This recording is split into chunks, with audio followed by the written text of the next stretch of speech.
Ruben Amorim gets sacked and immediately the same old voices crawl out of the media woodwork. United need a manager who understands the club's DNA. Gary Neville says it. Paul Scholes nods along. The phrase gets clipped, tweeted, monetized and paraded as wisdom. But here is the uncomfortable truth. That conversation is not about Man United's DNA at all. It is about Gary Neville protecting his own narrative relevance. Because the moment you actually interrogate what he means by DNA, the entire argument collapses. A formation is not DNA, a tempo is not DNA, nostalgia is not DNA. What Neville is selling is not ideology, it is content.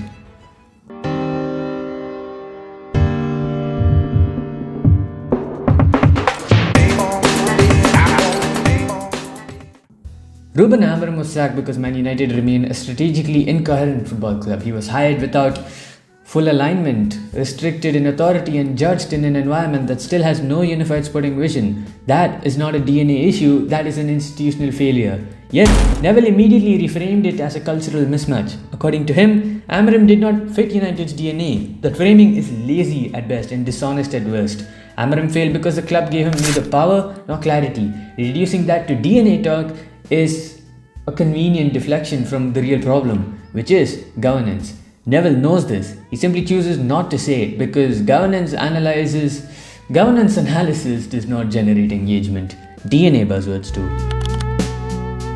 Let us be blunt. Gary Neville's definition of Man United DNA changes depending on the clip he wants to go viral. One week it is fast attacking football, the next week it is youth development. Then it becomes pressing, then it becomes passion, then it becomes playing the United way. A phrase so empty it can be applied to literally anything.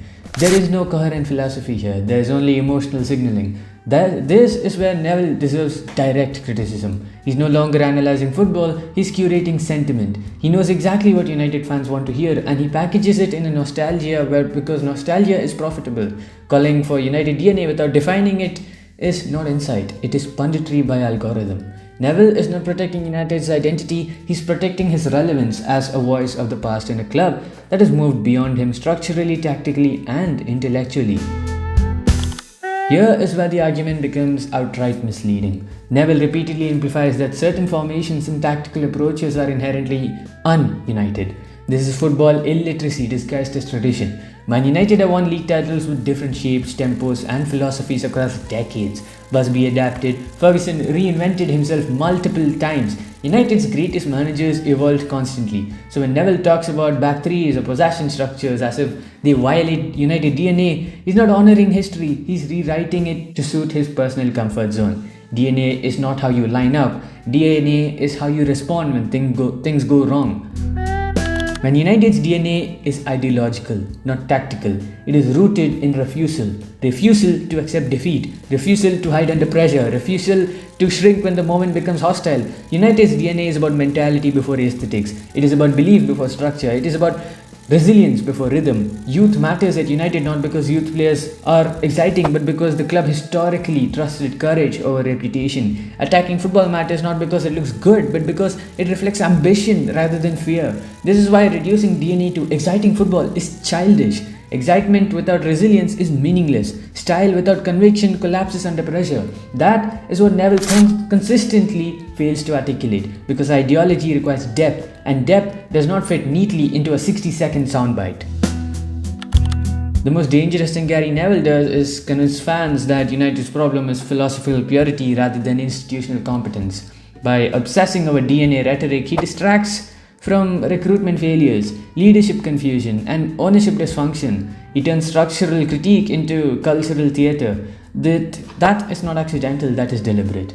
Man United do not need a manager who feels united. They need a manager empowered by a competent football structure, supported by intelligent recruitment and judged on coherent principles. Until pundits stop selling nostalgia as analysis, United will keep cycling through managers while the real problems remain untouched.